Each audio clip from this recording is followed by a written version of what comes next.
Всем привет, или здравствуйте, да все равно, меня зовут Лерамон, и сегодня мы будем учить, что такое камера POZ или же камера Position. В переводе местоположение камеры. Как это работает, легко отвечаю.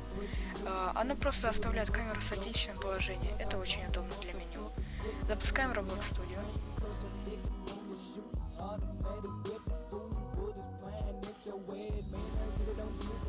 Берем любой кроп.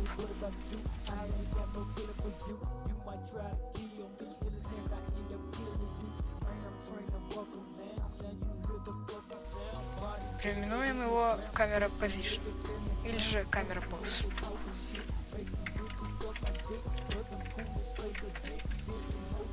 Вот так вот. Хорошо. Дальше. Пишем скрипт. Обязательно это должен быть local скрипт starter GUI. Вставляем скрипт.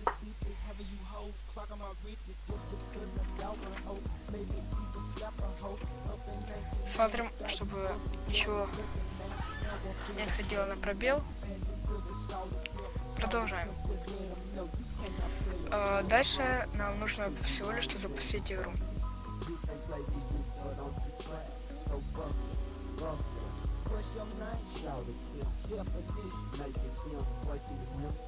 Как видите, я неправильно поставил проб.